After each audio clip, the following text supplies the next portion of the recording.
Hey guys, Zerkaa here and welcome back to my Mill career mode series. And as you can see from the start of this episode, we are looking at our squad report. It's obviously the start of a brand new month. It's starting in April. It's April the 4th, so obviously there's a new squad report available. Obviously the new squad report is available every single month. And our players, again, haven't really, there's not been any major improvements. I don't see anyone that kind of stands out as improving. I think if they have improved a lot, I think they get a little green circle. I think that's what that green circle is sometimes. You'll see.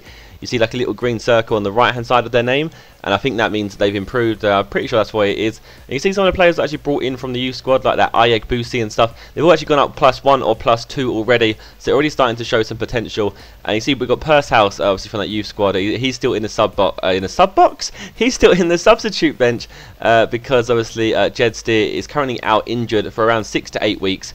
And we're going into our first game here against Stoke City, a very physical and aggressive side, and it's both in real life and on this game, which I'm happy to see every time I play them. It's nice to play against them because they play a very different kind of play style. They're just very aggressive at you, and you can really feel their physical prowess that they have both in this game and in real life. And we start off the goal scoring here with Vidal picking up a header there in the 23rd minute to make it 1-0 from that nice Benzia cross there. And we don't really score many crosses, to be fair. I mean, actually no, I don't know if that's a lie or not. I mean, as of late, we hadn't been scoring that many crosses, so it's nice for Vidal to get his header and score actually score a cross there. But Stoke came back at us here. Diego Capel down the left hand side here puts in a ball over to the back post here, and Ness picks it up and gets around Cragno. Cragno comes out to receive it, but he actually gets around him and finishes that to make it 1-1. Cameron Jerome with the ball here, plays it to Adam, who then plays it again to Diego Capel on the left hand side. He then toys around a bit and then crosses it in, and Jerome gets his head up on that to make it 2-1 and puts Stoke actually in front.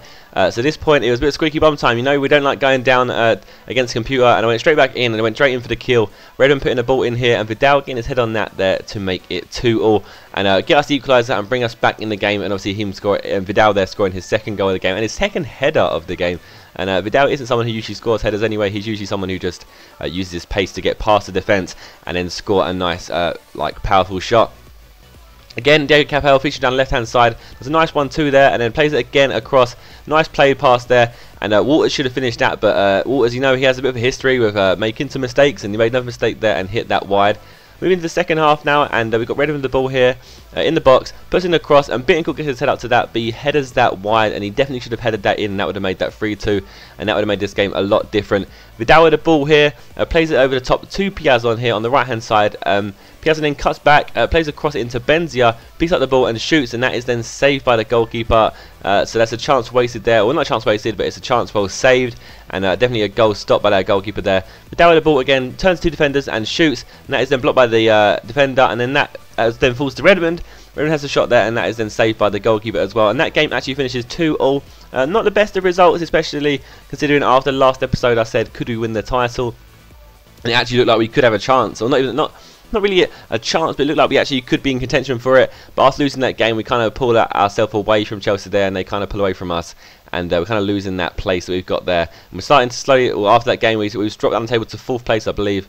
So it's not the best of results for us to get there. So definitely to be, from now on, we definitely need to pick up as many points as possible if we're even going to have a chance of winning the title. And I noticed in the comments of the previous episode, a lot of you guys are starting to discuss the difficulty situation again. So I'm going to clear this up for you guys, so you guys don't have to comment about it and ask about it. I'm not going to change the difficulty until I meet the objectives that I initially set myself. Otherwise, there's no sign of progression. So if I do eventually win the Champions League, then I will change it to Legendary, and of course that will happen. And then obviously we can see I have a whole new challenge. And that obviously then increases the longevity of the series. But the sooner I turn to Legendary, the shorter the series will be. So basically, it's better for me to win the Champions League and stuff, and get my team all sorted, and then play Legendary, and then see if I can actually take on the challenge of playing on Legendary, and we'll see how we get on. So that's that question cleared up, so you guys haven't got to comment about that and ask about that anymore.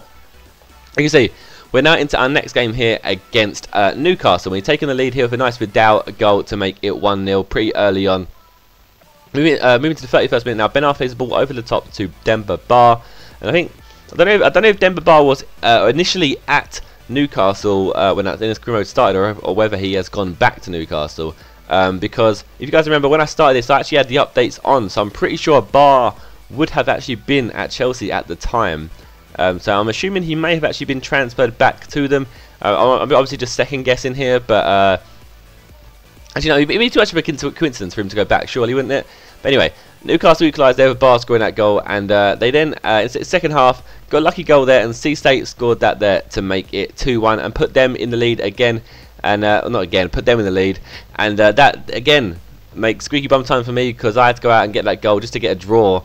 And they even pressed on again, and they I kind of pushed on a bit too high, and you're going to see they found the gaps in my defence here, and they utilised that very well. Ben Arthur with the ball on the right hand side here, plays it to Marvo, who plays the back post across to Cisse, who shoots. It is saved by Cragno, but it falls straight to Denver Barr's feet, and he puts that in to slow it home and make it 3-1. So then I went ultra attacking, obviously to try and get a goal. Remy plays a through ball there, through to Vidal, and he gets his pace on it, has a shot, goes for the near post I believe there, and that was saved by the goalkeeper. Moving to the 87th minute now, Benzia with the ball, plays it to Vidal, and Vidal then plays a lob ball over to Martins Acosta, and the coin is there, and should have headed that in, but somehow headed it that really wide, and that is a chance wasted there. That could have been a chance to get us back in the game and give us that final final lifeline, but unfortunately he didn't. But Vidal actually picked himself up a goal there of a nice, basically a one-man team kind of goal. He just picked up the ball off their defender, and then did a nice little body feint there, gets past that defender, and then puts it into the bottom right-hand corner to make it 3-2. We then pressed on again, try and get that third goal and get that equaliser. Martins Acosta gets the ball here, puts in a cross, and Vidal gets his head on that, but that again goes awfully wide and up and over. I mean, it's a pretty difficult ball for him to reach, and they're probably asking too much of Vidal to score that. But that game actually finished 3-2, and that's a pretty poor loss for us. So I wasn't very happy with that result, and obviously after the last result as well, those two results that we would like to forget about sooner rather than later. So you see we dropped down to 4th place here. Man United below us in 5th with the exact same points. Liverpool in 6th with 57 points. So we've got the kind of gaps have closed up a bit here, and it's all got a bit close at the top. Definitely, if we had won our 2 games, we could have been in a much stronger position right now, but unfortunately we didn't.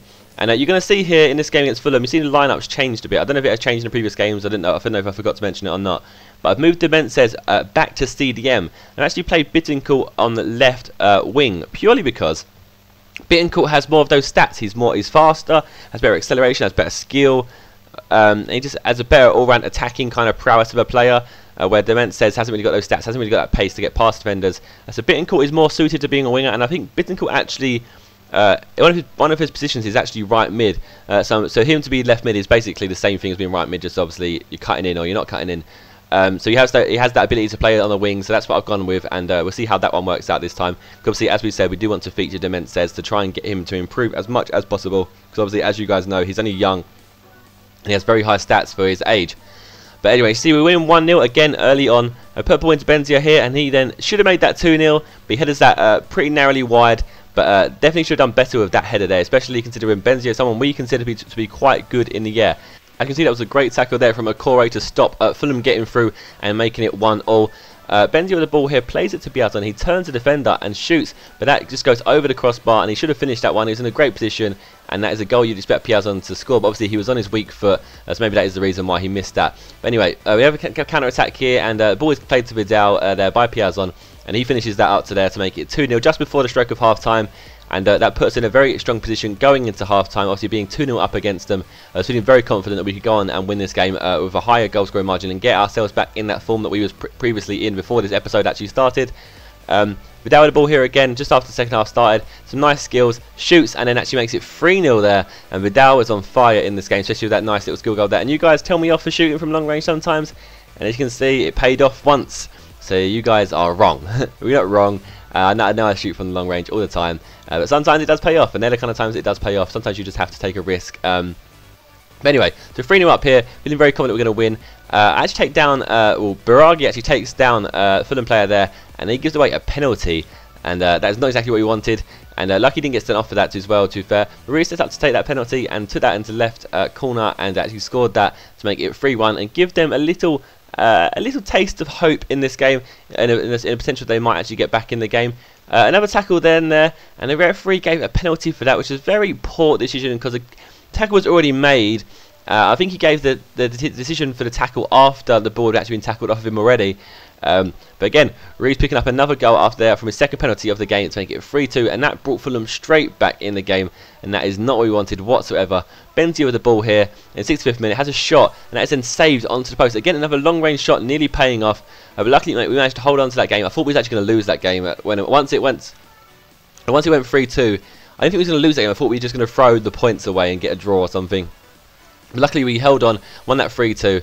And we actually finally got some 3 points on the board, and our first 3 points of this episode. And that is in today's episode, actually rounding that up. And so if you enjoyed it, then please leave a like. If you have any feedback to give, then please leave a comment as always. If you want to check out my second channel, then click on the right hand side of the screen. And if you want to check out the feature video, then click on the left hand side of the screen as always. And I shall see you guys soon. Goodbye.